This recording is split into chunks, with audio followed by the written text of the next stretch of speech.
نے عرش کے اطراف اس کو لٹکا دیا. اور حبیب کبریا صلی اللہ علیہ وسلم اللہ تعالیٰ کے جو جو اسم کا حمد کرتے جاتے وہ انبیاء علیہ السلام کے ارواح بھی سرکار سے اس اسم کو سن کر خود بھی حمد کرتے جاتے. ابھی ہم کچھ دیر پہلے عیسیٰ پہلے ذکر کر رہے تھے ایک عجیب کیفیت جو ہے دنوں پر طاری ہو رہی تھی. اور کئی موقع ایسے ہوتے ہیں جب اجتماعی ذکر ہوتا ہے تو قنوت کے اوپر ایک کیفیت طاری ہو جاتی ہے. انسانوں کے اللہ کے نام کو جپنے اور دہرانے سے مجلس میں یہ کیفیت طاری ہو رہی تھی. 1,24,000 کم و بیش پیغمبروں کے ارواح جو مطہر اور پاکیزہ اور ستری جو ارواح ہیں ان کے جو ہے فٹ کرنے کی کیا کیفیت نہیں ہوگی اس کا کوئی اندازہ نہیں کر سکتا.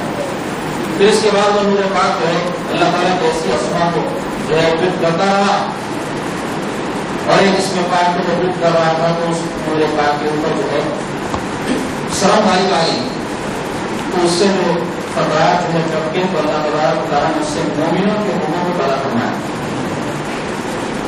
اس کے بعد اللہ رب العزت کو منظور ہوا کہ اپنے قدرت کی جو ہے بہار دکھائی جائے تو اس پورے پاک سے اللہ تعالیٰ نے اس ساری کائنات کی تخلیق فرمائی. تو چاند و سورج کا جو نور ہے وہ سرکار کے نور کی وجہ سے ہے. دل کا نور سرکار کے نور سے ہے. آنکھ کا نور سرکار کے نور سے ہے. ایمان کا نور سرکار کے نور سے ہے. معرفت کا نور سرکار کے نور سے ہے. اللہ رب العزت نے جب اس کائنات کو پیدا فرمایا زمین آسمان ستارے سیارے پہاڑ پھول پودے کتنی کروڑوں اربوں جو ہے چیزیں اس کائنات میں موجود ہیں. انسان غور و فکر کرے اور اس کا مشاہدہ کرے تو اس کا اندازہ اس کو ہوگا. لیکن یہ ساری کائنات جو اپنی ساری جو ہے بہار کے ساتھ موجود بھی ہو تو دوستوں غور کرو اگر اس میں انسان نہ ہو تو یہ کتنی بے معنی ہے بے مقصود نظر آتی ہے. یہ ساری چیزیں کس کے لیے ایک سوال ہمارے ذہن میں اٹھنا چاہیے. تو اللہ رب العزت نے حضرت آدم علیہ السلام کو پیدا کرنے کے حوالہ فرمایا کہ ساری کائنات کی تخلیق سے اپنی قدرت دکھانا مقصود تھا اور حضرت آدم کی تخلیق سے اس کو محبت کو ظاہر کرنا مقصود تھا. کیونکہ درد دل کے واسطے پیدا کیا انسان کو ورنہ طاعت کے لیے کم نہ تھی کر ہو گیا. یعنی ملائکہ کی کمی نہیں تھی. اللہ کی عبادت ہو رہی تھی ذکر و اذکار کیے جا رہے تھے اس کا نام جپے جا رہے تھے اس کی تسبیح کیے جا رہے تھے. لیکن درد دل جس کو کہتے ہیں اللہ کو چاہنا اس کے رسول سے محبت کرنا آپس میں ایک دوسرے سے ہمدردی کرنا دوسروں کی تکلیف کو دیکھ کر مچل جانا غور و فکر کرنا مشاہدہ کرنا معرفت حاصل کرنا یہ ساری باتیں دوسری مخلوق کا حصہ نہیں ہے انسانی کا حصہ ہے. اللہ کو منظور ہوا کہ یہ بھی جو ہے بات دنیا میں جو ہے ظاہر کی جائے تو تبارک و تعالیٰ نے اعلان فرمایا انی جاعل فی الارض خلیفہ میں زمین پر اپنا خلیفہ پیدا کروں گا زمین پر اپنا نائب بناؤں گا. اس اعلان کے ساتھ اللہ رب العزت نے حضرت آدم علیہ السلام کی تخلیق کا ارادہ ظاہر فرمایا. تو یہاں سے شیطان کا معاملہ شروع ہوتا ہے. شیطان قرآن مجید میں آیا ہے کہ جنات میں سے تھا. زمین پر جب جنات جو ہے سرکشی کرنے لگے شر پھیلانے لگے حضرت آدم علیہ السلام پیدا نہیں کیے گئے تھے تو جنات یہاں بستے تھے. تو اللہ رب العزت نے شیطان کو جو ہے زمین پر بھیجا کہ جا کر ان لوگوں کو سزا دے جو شر کر رہے ہیں ان کی تنبیہ کرے. تو اللہ کے حکم سے وہ زمین پر آ کر اس حکم کو بجا لایا اور بڑا عابد تھا. حدیث میں آیا ہے کہ اس نے اتنی عبادتیں کی اتنے سجدے کیے ہیں کہ اگر اس کے سجدوں کو جو اس نے کیے ہیں زمین پر اگر پھیلا دیا جائے تو ساری پورے زمین اس سے پور ہو جائے. اور بڑا عالم تھا ایسا عالم کہ تھا جنات میں سے لیکن اس کے علم کی وجہ سے اللہ رب العزت نے اس کو فرشتوں کو علم سکھانے پر معمور کر دیا. اسی لیے اس کو معلم الملکوت بھی کہتے ہیں. یہ سب ہونے کے باوجود جب اس کی آزمائش کا وقت آیا تو اللہ تبارک و تعالیٰ کے حکم کو نہیں ماننے کی وجہ سے ملعون ہو گیا رجیم ہو گیا راندہ درگاہ کر دیا گیا دھکار دیا گیا نکال دیا گیا. تو اس سے ایک بات اور ایک مسئلہ ہم کو معلوم ہوا کہ ہم کتنا ہی عبادتیں کیوں نہ کر لیں علم اور تقویٰ اپنے اندر پیدا کیوں نہ کر لے، اتنے ہی لوگ ہمارے متفق کیوں نہ ہو جائیں، اتنی جو ہے شرافت کی راہ پر ہم کیوں نہ چل پڑے، لیکن معاملہ ہوتا ہے خاتمے پر. ہر چیز کا جو ہے معاملہ جو ہوتا ہے خاتمے پر ہوتا ہے. اگر خاتمہ کسی چیز کا بھلائی کے ساتھ ہو تو سمجھ لو کہ معاملہ بھلائی پر ہو گیا، ورنہ ساری زندگی ہم دیکھتے ہیں کہ کوئی انسان خیر اور بھلائی پر زندگی گزارتا ہے، اچھائی کے ساتھ زندگی بسر کرتا ہے، لیکن جب وقت آخر آتا ہے تو اس کا خاتمہ خراب ہو جاتا ہے. تو ساری زندگی کی کیوں بھی اس کی جو ہے بھلائیاں ضائع چلی جاتی ہیں، حقارت چلی جاتی ہیں. اس واسطے بڑے بڑے اللہ جن کی زندگیاں لوگوں کے لیے مسالہ راچی، ان کے دلوں کو یہ حرارت ایمانی کا پسنے والی تھی، لیکن ان کا عالم یہ تھا کہ اپنے خاتمے کی فکر کرتے بارگاہ خداوندی میں ہمیشہ گڑگڑایا کرتے تھے اور ہمیشہ فکر میں رہتے تھے اپنے خاتمے کے بارے میں کہ خاتمہ کسی بھی طرح خیر پر ہو جائے. تو اس سے غافل نہیں ہونا دوستو. دنیا کے ہر کام کی مثال ایسی ہے کہ خاتمہ اگر اچھا ہو تو کام اچھا ہے. مثلا ابھی ہم نے عمارت تعمیر کی، اس کا آغاز جو ہوا پائے کھودنے سے ہوا، پھر اس پر جو تھم ٹھہرائے گئے، پھر اس پر چھت بھی ڈالا گیا، لیکن ابھی بھی کام پورا نہیں. پھر اس کے بعد دیواریں اٹھائی گئی. کیا کیا جو ہے مراحل سے یہ کام گزرا، کیونکہ آپ کے نظر کے سامنے اس واسطے مثال دے رہا ہوں. اور دنیا کے ہر کام کا معاملہ ایسے ہے.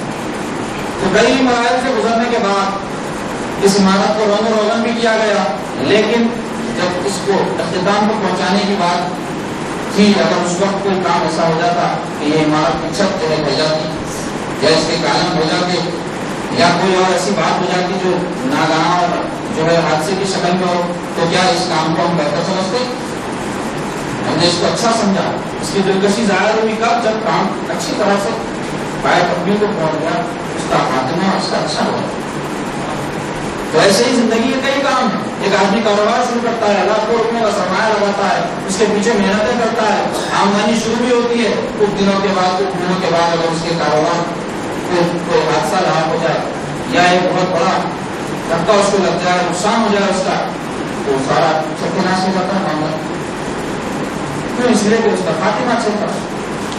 تو ایسے ہی اس کا آغاز تو اچھا تھا، لعین کا، شیطان کا، لیکن اس کا جو ہے خاتمہ خراب ہوا. تو اس کی ساری عبادتیں، سارا علم، ساری اللہ تعالیٰ کے احکام کی بجاوری ضائع ہو. تو جب اللہ تبارک و تعالیٰ نے ارشاد فرمایا انی جاعل فی الارض خلیفہ قرآن مجید میں کہ میں زمین پر اپنا خلیفہ بنانے والا ہوں، نائب بنانے والا ہوں، تو اس کو سنتے ہی جو ہے اندر میں کچھ بات تو حال نہیں کہا، لیکن یہ بات اور بڑی آگ ثابت ہوئی اس کے لیے. تو چونکہ فرشتوں سے اس کا تعلق تھا، رابطہ تھا، فرشتے سیلم سیکھا کرتے تھے. حالانکہ فرشتے ایسی مخلوق ہیں کہ یفعلون ما یؤمرون، ان کی صفت وہی کرتے ہیں جس بات کو ہم کو حکم دیا گیا. اللہ نے کسی کو عبادت کا حکم دیا، عبادت کرتے رہیں گے. ذکر کا حکم دیا، ذکر کرتے رہیں گے. کسی کام پر معمول کیا کہ بارش برسا، بارش ہی برساتے رہیں گے. دوسرا کوئی کام نہیں ان کا. جس مقصد کے لیے وہ تکلیف ہوئے وہی ان کا کام. جو بچار کر کے ایسا نہیں ویسا، ویسا نہیں ایسا، ان کی صفت ہی نہیں ہے. یہ تو انسان کو اللہ نے علم دیا، سمجھ دی، عقل دی، اختیار دیا، اقتدار دیا. انسان میں سارے کمالات کے فرشتوں میں نہیں ہوتے. تو فرشتے تو اللہ تبارک و تعالیٰ کے حکم کی تعمیر کرنے والے، لیکن فرشتوں کو اسے بھگلایا اور کہا کہ تم جا کے اللہ تبارک و تعالیٰ سے کہو کہ آپ زمین پر ایسی مخلوق کو پیدا کرنے والے ہیں جو سر پھیلائے گی، بشر شر اس کے اندر ہوگا. کیونکہ فرشتے جانتے تھے، اللہ تعالیٰ نے ان کو بتایا تھا کہ انسان دنیا میں آئے گا، ایسے ایسے کام کرے گا، رسول کا نافرمانی اللہ رسول کی سب شامل تھی.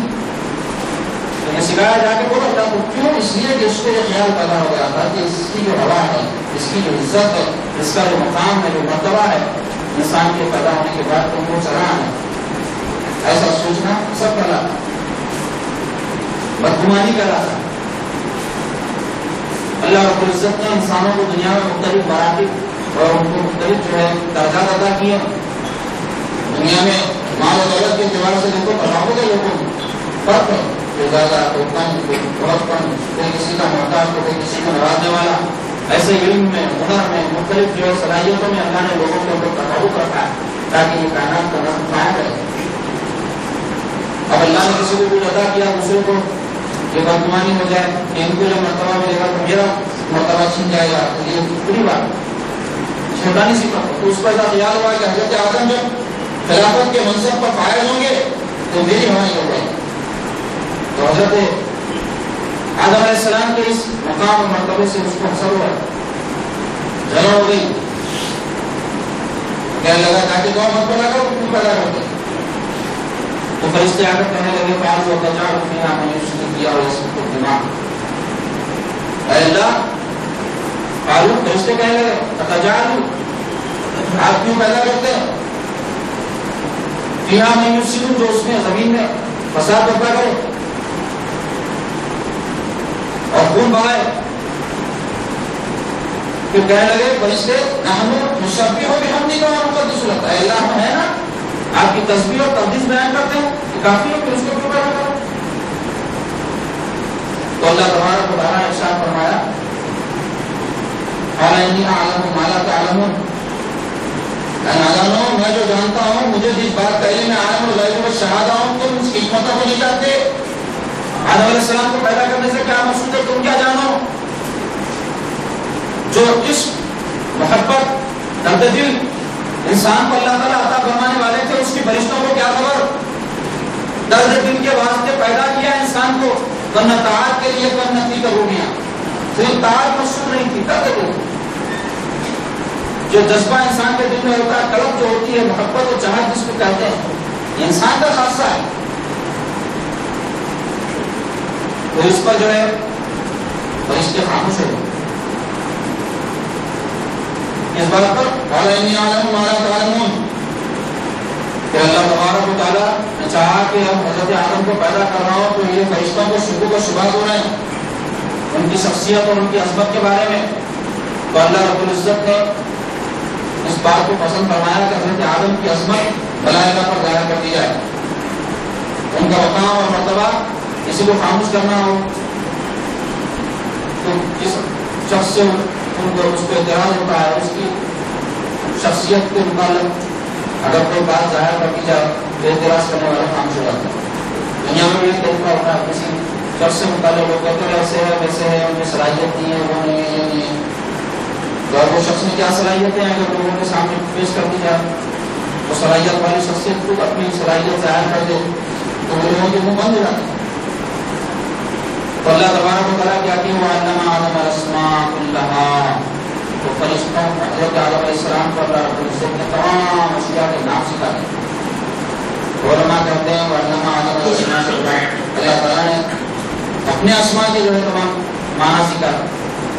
بعض مفسرین اس آیت کی تفسیر میں کہتے ہیں کہ تمام جو ہے چیزوں کے نام اللہ نے حضرت آدم علیہ السلام کو بتا دیے، جیسے انسان جو ہے ہر چیز کا ایک نام رکھتا ہے، جب اس کو جو تکلیف کرتا ہے، تکلیف کیا اس کو جو بناتا ہے، یہ تکلیف کو اللہ تعالیٰ کرتے ہیں، اس کا ایک نام رکھ چھوڑتا ہے، تو وہ صلاحیت اللہ تبارک و تعالیٰ نے آدم علیہ السلام کو عطا فرمائی، وعلم آدم الاسماء کلھا، ہر چیز کے۔ پھر ان کی عظمت کو ظاہر کرنے کے لیے ثم عرضهم على الملائکہ، ان چیزوں کا ان چیزوں کو فرشتوں پر پیش کی علی الملائکہ، جب حکم فرمایا فقال انبئونی باسماء هؤلاء ان کنتم صادقین، تو حضرت آدم علیہ السلام کے مطابق کہتے تھے کیوں پیدا کیا، کیا ضرورت ہے، ہم ہے تصدیق کرنے والے، تو ٹھیک ہے میرا جو مقصود ہے آدم کو پیدا کرنے سے تھا اس کو تم نہیں سمجھتے، تو تم ان اشیاء کے نام بتاؤ جس کے نام میں نے حضرت آدم علیہ السلام کو سکھایا۔ قال انبئونی باسماء هؤلاء ان کنتم صادقین، اپنے دائرے میں سچے کو ان کے نام بتاؤ۔ تو فرشتے کہنے لگے قالوا سبحانک، اے اللہ پاک، لا علم لنا، ہم کو کوئی علم نہیں ہے، الا ما علمتنا، مگر اتنا جتنا آپ نے ہم کو سکھایا، انک انت العزیز الحکیم، آپ بڑے زبردست اور حکمت والے ہیں۔ تو یہ تھا واقعہ حضرت آدم کی تخلیق کے وقت جو آسمانوں میں گھومنا ہوا، کہ فرشتوں نے ذات حق سے عرض کیا کہ کیوں پیدا کیے جا رہے ہیں، تو اللہ تبارک و تعالیٰ ان کی پیدائش سے مقصود کیا ہے وہ فرشتوں کے سامنے ظاہر کرنا ہے. اب اس کے